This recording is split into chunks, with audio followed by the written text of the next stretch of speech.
समझ नहीं आता एक बच्चे को कि वो लेक्चर्स को ले या फिर वो जो है वो टेस्ट पे फोकस करे। फिर सारी गेम में जो है वो हैंडलिंग किया। स्टेप में भी थोड़ा-सा मुझे उनके टेस्टिंग सिस्टम में मसला आ रहा था। वो इस वजह से क्योंकि हमारे पास अगर उनका फुल लेंथ पेपर भी है, हाफ लेंथ पेपर भी है, तो पेपर सेटर जो है वो 50 टू 60% पेपर एक ही किसी पोर्शन से बना रहा था। बहुत सारी इंग्रेडिएंट्स हैं जिसके बेसिस पे आप डिसाइड करते हैं कि आपने एकेडमी लेनी भी है कि नहीं लेनी, और लेनी है तो कौन सी लेनी है। अब जब मैंने किप्स को जॉइन किया तो किप्स में मुझे ये लगा कि मेरे लिहाज से, मेरे कैलिबर के लिहाज से उनके एमसीक्यूज थोड़े टफ हैं। ये फॉर्मूला लगाएंगे और ये आपने इस एकेडमी का पूरा निकल आएगा। अस्सलाम वालेकुम smart learners, welcome back to the MDCAT series of our platform. आज हम आपके साथ डिस्कस करेंगे कि how you can choose the best academy for you. आपको कौन सी एकेडमी चूज करनी चाहिए, क्योंकि this is a question that is asked quite often. MDCAT aspirants they are always wondering कि उनको किप्स ज्वाइन करनी चाहिए, स्टार्स ज्वाइन करनी चाहिए, या कोई और एकेडमी ज्वाइन करनी चाहिए। और भी बहुत सारे नाम हैं, बहुत सारे ऑनलाइन प्लेटफॉर्म्स भी हैं। तो हमारे साथ एक टीम है लर्नेड MDCAT सक्सेसर, जो कि अब अपने ड्रीम मेडिकल कॉलेज में हैं, फर्स्ट ईयर MBBS में हैं और सेकेंड ईयर MBBS में हैं। वो आपको गाइड करेंगे क्योंकि उनका अपना पर्सनलाइज्ड एक्सपीरियंस है with all these academies. They are in a better position to give you a comparison, और उसकी बेसिस पे आप अपने सर्कमस्टांसेस को देखते हुए आप अकेडमी चूज कर सकते हैं। Video is not sponsored by any of the academy. तो floating this question to you all. Yes ma'am, मैं आंसर करना चाहूंगी इस क्वेश्चन का। सबसे पहले जब MDCAT एस्पिरेंट्स जितने भी हैं वो एकेडमी के क्वेश्चन पे आते हैं कि हमें एकेडमी कौन सी चूज करनी चाहिए या फिर नहीं करनी चाहिए, इसको मैं इस तरीके से एड्रेस करूंगी कि सिंस मेरा अपना एडमिशन थर्ड अटेम्प्ट में हुआ तो मुझे थोड़ा सा एक्सपीरियंस है। मैंने कुछ रिनोन अकेडमीज जो हैं उनको मैंने एक्सपीरियंस किया है। किप्स के साथ मैंने अपना फर्स्ट अटेम्प्ट जो था उसकी प्रिपरेशन को स्टार्ट किया। सेकंड अटेम्प्ट में मैंने स्टेप्स को किया एंड थर्ड अटेम्प्ट में मैंने नियर पीयर को किया, जो कि एक ऑनलाइन प्लेटफॉर्म। एक्सपीरियंस मेरा कैसे रहा और उसके बाद के स्टूडेंट्स को क्या सोच के एकेडमी को सिलेक्ट करना चाहिए। सबसे पहली बात तो ये कि एक एकेडमी जो उनके घर के करीब हो और उसके रिजल्ट्स अच्छे हों, अगर वो उनके पास है तो उसको छोड़ के ये सुन के कि नहीं फलां एकेडमी का रिजल्ट ज्यादा अच्छा है उसकी तरफ जाना नहीं चाहिए।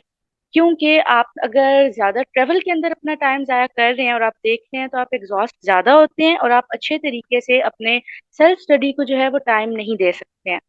तो सबसे पहले तो ये देखना है कि एक ऐसी एकेडमी जो कि आपके घर के करीब हो, उसके रिजल्ट्स आपको अच्छे मिल रहे हो, उसकी फैकल्टी, उसकी टेस्टिंग सिस्टम सब कुछ ठीक हो। इस वजह से क्योंकि एकेडमी अगर आप देखें तो वो सिर्फ आपको एक रूट प्रोवाइड करती है। आप परसेंट बच्चे ने खुद करना होता है। 20% हिस्सा मैं कहूंगी एकेडमी का होता है कि ठीक है जो आप तैयारी कर रहे हो वो आपको एक अलाइन वे में करवा देता है। क्योंकि बहुत से बच्चे ऐसे होते हैं जो कि खुद नहीं कर सकते, जैसे मैं खुद थी। तो मुझे लगता था कि अगर मैं खुद से अपनी तैयारी शुरू करूंगी तो वो अच्छे तरीके से नहीं हो सकेगी, इसलिए मैंने एकेडमी को ज्वाइन किया। अब जब मैंने किप्स को ज्वाइन किया तो किप्स में मुझे ये लगा कि मेरे लिहाज से, मेरे कैलिबर के लिहाज से उनके एमसीक्यूज थोड़े टफ हैं। वो ज्यादा टफर साइड पे जा रहे हैं, जबकि MDCAT में हमारे थोड़े से आसान आते हैं। तो मुश्किल एमसीक्यू करते करते इतनी प्रैक्टिस हो जाती है कि MDCAT में आसान एमसीक्यू भी आता है तो हम देख के कहते हैं कि ये इतना आसान तो नहीं हो सकता, इसमें जरूर कोई ना कोई मुश्किल बात होगी, तो हम उसको ये समझते समझते आसान को भी गलत कर देते हैं। तो इस तरीके से कुछ एमसीक्यूज मेरे गलत हुए थे। खैर, किप्स को मेरा कोई भी मकसद ये नहीं है कि मैं डिग्रेड करूं या कुछ करूं। आई एम जस्ट टेलिंग कि मेरा अपना एक्सपीरियंस कैसा रहा। उसी साल किप्स से हंड्रेड्स ऑफ स्टूडेंट्स का एडमिशन हुआ भी जिनके लिए वो बेस्ट सूटेबल थी। सेकेंड अटेम्प्ट में मैंने फिर स्टेप्स को ज्वाइन किया। स्टेप में भी थोड़ा सा मुझे उनके टेस्टिंग सिस्टम में उनके साथ कोप अप करने में मसला आ रहा था। वो इस वजह से क्योंकि हमारे पास अगर उनका फुल लेंथ पेपर भी है, हाफ लेंथ पेपर भी है, तो पेपर सेटर जो है वो 50 टू 60% पेपर एक ही किसी पोर्शन से बना रहा था, एक चैप्टर से, और बाकी 6-7 चैप्टर से वो बाकी 50% बना रहा था, जो कि एक तरीके से इक्विवेलेंट पेपर नहीं होता था। तो इस तरीके से थोड़ा सा आपके टेस्टिंग सिस्टम में वो फ्लॉ आ जाता है। थर्ड अटेम्प्ट में फिर की तरफ अगर मैं बात करूं जिसमें मेरा एडमिशन सिक्योर हुआ, तो मैंने नियर पियर को ज्वाइन किया। एंड नियर पियर एक ऑनलाइन प्लेटफॉर्म था। थर्ड अटेम्प्ट में सबसे बड़ी बात यह कि मैंने अपने घर में रह के किया। पहली 2 दफा मैं हॉस्टलाइज थी, तो एक ये भी बहुत बड़ा फैक्टर हो सकता है कि जो बच्चे घर से दूर रह के अच्छा नहीं परफॉर्म कर सकते हैं उनको कोई जरूरत नहीं है कि वो अपने आप को जानबूझ के मुश्किल में डालें और एंड पे उनको फिर बुरे रिजल्ट्स का सामना करना पड़े। अपने घर में मैं रही, अपने कंफर्ट में रही, और इसके साथ मैंने ऑनलाइन एक प्लेटफॉर्म है नियर पेयर, उसको ज्वाइन किया, उनके साथ उनके टेस्ट को, उनके लेक्चर्स को लेके चली, अपना शेड्यूल खुद मैनेज किया। और सबसे बढ़ के कि 80% मैंने सेल्फ स्टडी को टाइम दिया, और उससे मुझे लगा कि उस चीज ने मुझे बहुत फायदा पहुंचाया। मेरा ट्रैवलिंग में कोई टाइम नहीं जा रहा था मुझे। दूसरी बात कि अकेडमीज में जाके बहुत ज्यादा पीयर प्रेशर और compete चाहते हैं कि वो घर बैठ के करें, और वहां पे टेस्टिंग बोर्ड पे बस उनके रिजल्ट्स डिस्प्ले हो तो उससे वो अच्छे तरीके से कोप अप कर सकते हैं। तो मैंने इस तरीके से नियर पेयर को घर में बैठ के ज्वाइन किया, और अल्हम्दुलिल्लाह थर्ड अटेम्प्ट में फिर मेरा एग्रीगेट 94.5% बना, and I opted for RMU।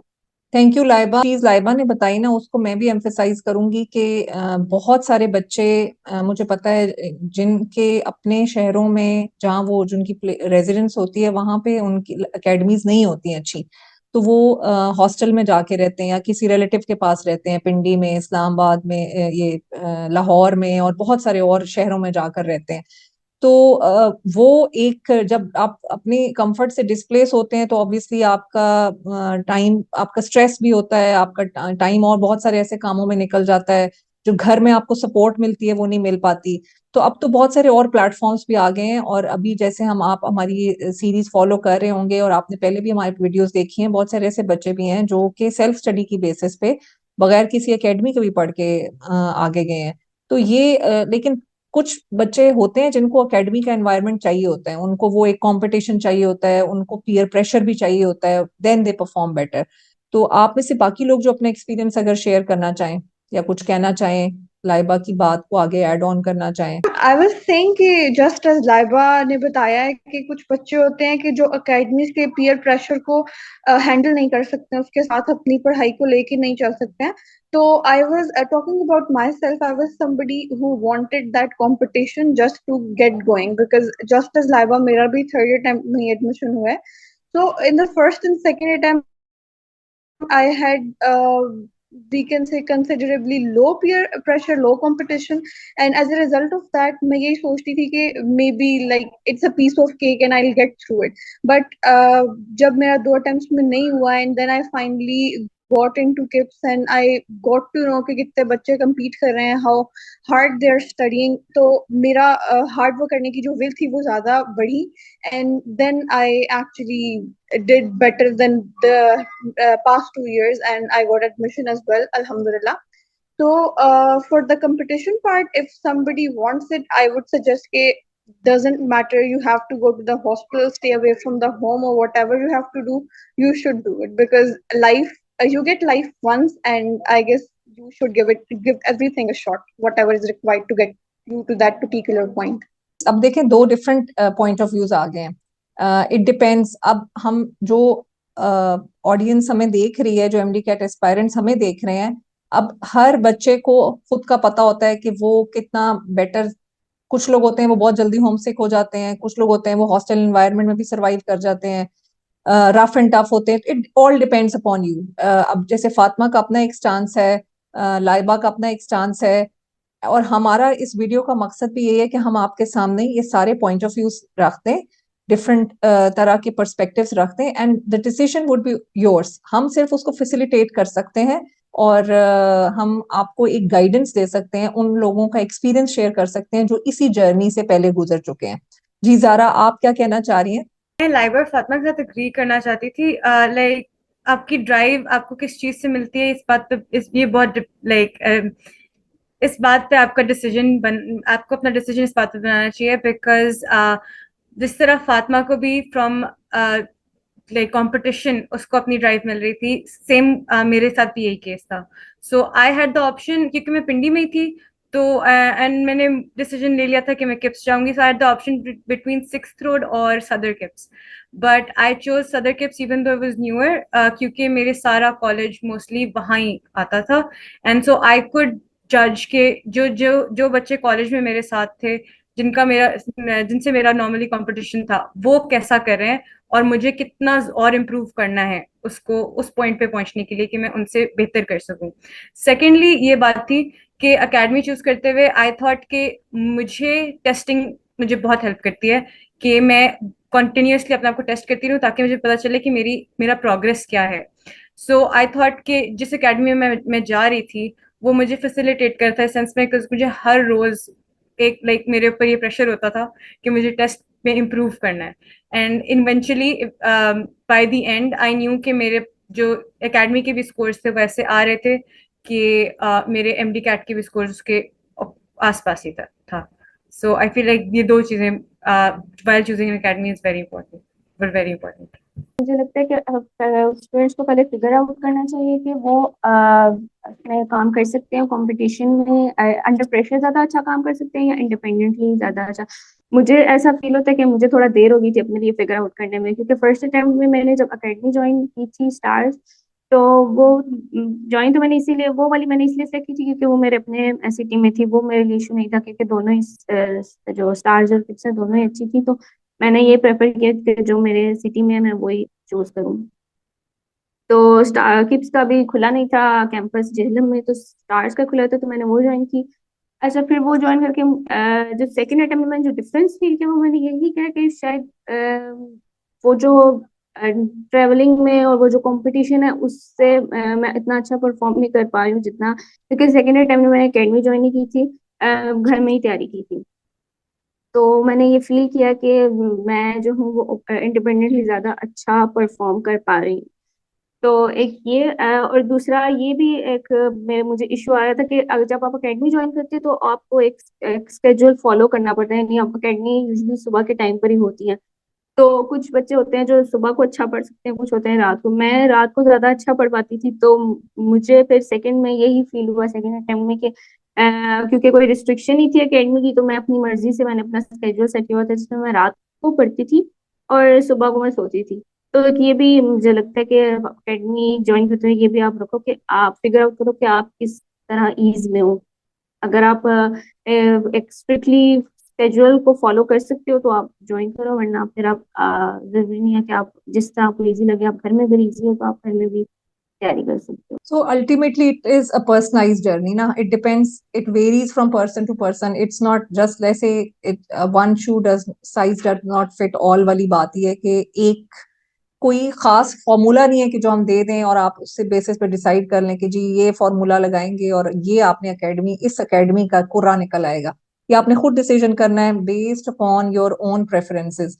अच्छा, इसमें ना लर्निंग स्टाइल भी बहुत मैटर करता है कि आपका अपना लर्निंग स्टाइल क्या है। इसकी वीडियो भी मैंने अभी कुछ इसी एमडी कैट सीरीज में पोस्ट की है, अगर आपने नहीं देखी है तो जाकर देखें। उसकी बेसिस पे आपको फर्स्ट ऑफ ऑल आइडिया होगा कि आपका अपना लर्निंग स्टाइल क्या है। आप विजुअल लर्नर हैं, आप ऑडिटरी लर्नर हैं, आप सोलिटरी लर्नर हैं या आप ग्रुप लर्नर हैं, तो उसके अकॉर्डिंगली फिर आप अच्छा परफॉर्म करेंगे। अब अगर ग्रुप लर्नर है वो अकेला नहीं पढ़ सकता, लेकिन अगर एक सॉलिटरी लर्नर है वो ग्रुप के साथ अच्छा परफॉर्म नहीं कर सकता। तो ये मैच करना of your decision with your learning style and your personality and circumstances, ये बहुत सारी इंग्रेडिएंट्स हैं जिसकी बेसिस पे आप डिसाइड करते हैं कि आपने अकेडमी लेनी भी है कि नहीं लेनी, और लेनी है तो कौन सी लेनी है। In my experience ma'am, I agree with you कि ये एक पर्सन की पूरी एक खुद की जर्नी होती है। सो फर्स्ट जो स्टूडेंट भी विलिंग है कि वो एमडीकेट को आगे जाके दे, सो फर्स्ट उसको ये क्लियर होना चाहिए कि उसको मतलब कि किस यूनिवर्सिटी में जाना है और कितना उसको स्कोर चाहिए। जहाँ तक बात एकेडमी की आती है, मैंने भी थर्ड अटेम्प्ट में ही अपना जो है वो सीट सिक्योर की थी इस साल। फर्स्ट ईयर में मैंने जो था फर्स्ट अटेम्प्ट में अपने मैंने भी एकेडमी ज्वाइन की थी अपने एरिया में। मैंने पंजाब बोर्ड का यूएचएस वाला दिया था तीनों साल ही।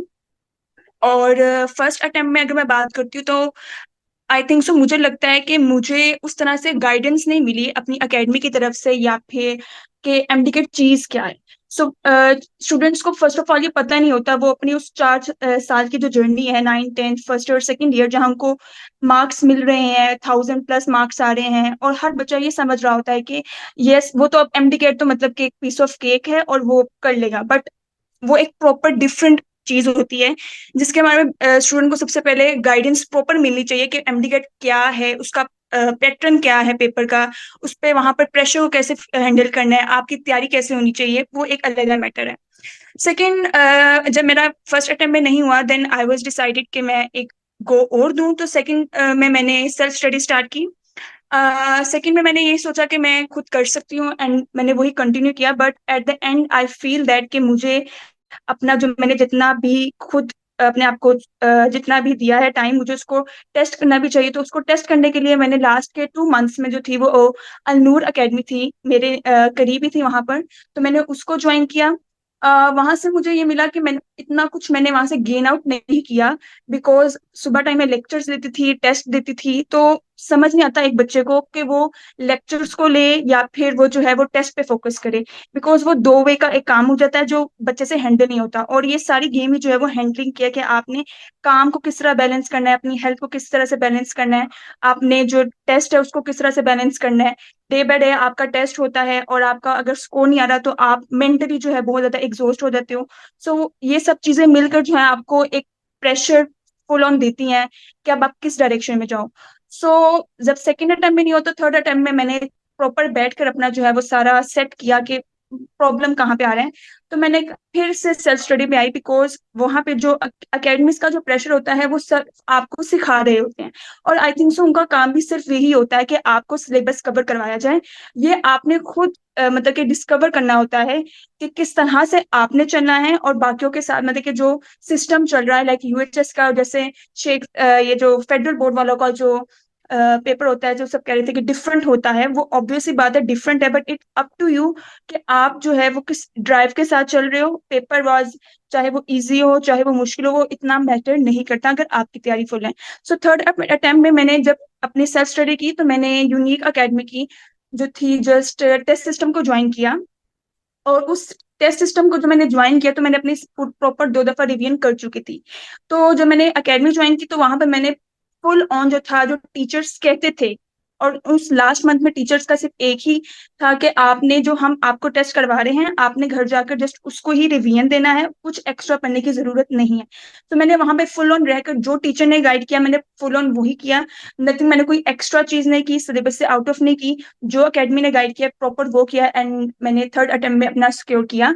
सो मेरा यही पॉइंट है कि आप के ऊपर फुली डिपेंड करता है कि आपने अकेडमी जाना है या नहीं जाना, और कौन सी अकेडमी बेस्ट है वो भी इतना ऐसा मैटर नहीं करता। सारा जो इस एमडीकेट का गेम है वो आपके ऊपर डिपेंड करता है कि आप कितना विलिंग हो, और अकेडमी जो भी हो बस आप पैशनेट होने चाहिए about it. Differentiating between online and physical academy, तो ऑनलाइन में मसला एक मुझे ये आया था, मैंने फर्स्ट टाइम ऑनलाइन किया था, कि उसके अंदर जो लेक्चर्स आते हैं ना वो अपलोडेड भी होते हैं और लाइव भी आते हैं, तो बंदा ना काफी कंफ्यूज हो जाता है, बिकॉज जो अपलोडेड लेक्चर्स होते हैं देर एक्सट्रीमली डिटेल, बहुत कॉम्प्रिहेंसिव होते हैं। लाइक एक एक दिन में दो दो चार चार छह छह घंटे के लेक्चर्स भी आ जाते हैं, और मतलब बंदे को खुद समझ नहीं आता कि lectures are more important, notes making more important है या प्रैक्टिसिंग क्वेश्चन मोर इम्पोर्टेंट है। आपको एकेडमी के अंदर रहते हुए, एक सोसाइटी के अंदर रहते हुए ये फील होता है कि कौन, एक हेड्स अप मिल जाता है कि कौन सा सब्जेक्ट ज्यादा मुश्किल है, किसको ज्यादा टाइम देना है, कौन से सब्जेक्ट का कौन सा चैप्टर मुश्किल है। फॉर एग्जाम्पल बायोलॉजी में किंगडम एनिमेलिया काफी टफ होता है, तो इस बंदे को हेड्स अप मिल जाता है कि अच्छा मैं पहले से इसकी तैयारी कर लूँ, कुछ संडे आता है कुछ छुट्टी आती है तो इस तरह। बट ऑनलाइन में आप चूंकि अकेले होते हो तो आप इस तरह नहीं कर सकते। And another thing, last thing, के टेस्टिंग के मार्क्स बहुत मैटर करते हैं, शुरू में मार्क्स बहुत कम आते हैं, बंदा खुद से डिस्करेज हो जाता है, जबकि अगर आप अकेडमी में जाके देखो तो सबके ही मार्क्स कम आ रहे होते हैं। अगर आपने किसी एकेडमी को ज्वाइन कर भी लिया तो आपको अपने आप को लिमिट नहीं करना चाहिए। अगर कोई टेस्टिंग रिसोर्सेज आपको किसी और सोर्स से भी मिल रहे हैं तो that is very helpful usually, because एक एकेडमी एक तरह से इस चीज को, इस प्रोसेस को व्यू करी है। दैट डजंट मीन कि जो आगे से टेस्ट आएगा वो भी एग्जैक्टली उसके अकॉर्डिंग ही आएगा जो उस एकेडमी ने आपको सिलेबस दिया हुआ था या टेस्टिंग उन्होंने जो अपने एमसीक्यूज दिए थे। सो अगर आपके पास मिनिमम दो तो होंगे, लाइक अगर कोई किप्स में तो स्टेप के साथ कर ले एमसीक्यूज या ऑनलाइन कर ले। Emerald एक ऑनलाइन प्लेटफॉर्म है just like near peer, and मैंने अपने थर्ड अटेम्प्ट के एंड में for the past paper attempts and for the just every aspirant की वो भी करें, because firstly there are some aspirants including I still remember a girl in my academy, उसने अपनी फी खुद पे की थी by her own earnings, but there are a lot of students जो कि financially academies वगैरह को नहीं कर सकते हैं, उनको नहीं कर सकते। For them, I would suggest pre-med जो है, it is actually very reliable, very suitable, because इसके pack up to 20,000 at max. Even a lot. I'm actually their associate, and उन्होंने अपनी हर associate को एक particular code दिया होता है, and उस code के through आपको further offer मिल जाता है। It is actually a growing platform. MDCAT aspirants कुछ होते हैं, कुछ आप जो MDCAT पास करके MBBS अभी कर रहे हैं, उन्होंने लेक्चर्स रिकॉर्ड किए हुए हैं। देयर आर कोहोर्ट्स जो कि अक्टूबर से शुरू होते हैं and they are valid through the MBBS through the MDCAT। जब तक टेस्ट एंड नहीं होता वो तब तक आपको प्रोवाइड करते हैं। एंड वीकली टेस्ट होते हैं, वो फ्री ऑफ कॉस्ट होते हैं। लास्ट कोहॉर्ट जो स्टार्ट हुआ था वो अक्टूबर से शुरू हुआ था और MDCAT 2024 के एंड तक अभी वो रहेगा। Along with this weekly test होते हैं जो कि फ्री ऑफ कॉस्ट होते हैं। और उनमें ऐसा कुछ भी नहीं है कि इस पेमेंट आपको प्रोवाइड करनी पड़ेगा, एनीथिंग लाइक दैट। एंड इसके साथ साथ like I guess every person who thinks they might not be able to opt for an academy financially or due to any reason, they should go for it. अगर वो घर की comfort से करना चाहते हैं and anything like they can't go for a hostel or something, so pre-med is best for them. It is capital letters में HASHIM11। अच्छा, ये कोड मैं आपको डिस्क्रिप्शन बॉक्स में दे दूंगी, आप देख लीजिए ये कोड जो कि आप प्रीमेड पे जाके यूज कर सकते हैं, आपको फर्दर डिस्काउंट्स मिल जाएंगे। By the way this video is not sponsored bye premade, ये तो हमारी एक जो हमारे स्पीकर हैं उन्होंने आपको एक फेवर दी है कि आप ये जाकर यूज कर सकते हैं। इनफैक्ट ये एक अनबायस्ड आपको एक गाइडेंस दे रहे हैं and I am really very very grateful to all the students कि इन्होंने समर वेकेशंस में टाइम निकाला। और आज वेदर बहुत सारी जगहों पे बहुत खराब है, इंटरनेट इश्यूज हैं, बट हमने ये स्केड्यूल किया हुआ था तो हमने इसको किया। And we also we are aware and I am conscious of the fact कि जो लोग MDCAT की तैयारी कर रहे हैं, दिस इज द टाइम कि उनको इस स्पेशली एकेडमी रिलेटेड गाइडेंस दे देनी चाहिए, क्योंकि ऑलरेडी बहुत थोड़ा सा टाइम रह गया है before the actual conduction of MDCAT। तो इस वीडियो को डिले नहीं होना चाहिए था, इसलिए मैंने समर वेकेशंस में and with all the glitches even we try to manage this video. आप लोगों को भी अगर कोई टेक्निकल इश्यूज इस वीडियो में फील हो रहे हैं तो उसको नजरअंदाज करें, जो हमारी कोशिश और एफर्ट है उसको देखें और इसकी बेसिस पे एक अपना इन्फॉर्म डिसीजन लें। बेसिकली हमने आपको सारी इंफॉर्मेशन दे दी है, डिसीजन आपने खुद लेना है, आप एक इन्फॉर्म डिसीजन लें based on all this information. I hope कि जो भी आप डिसीजन लें, हमारी दुआएं भी, मेरी वेल विशेस भी आप सबके साथ हैं। I am really grateful to Zara, Humayun, Laiba, Pakeeza, Michelle, Fatima for your time. Till the next video, happy learning. लाल सब्सक्राइब का बटन दबाएं और बेल आइकॉन प्रेस जरूर करें ताकि ऐसी ही मुफीद वीडियोस आपको बर वक्त मिलती रहें।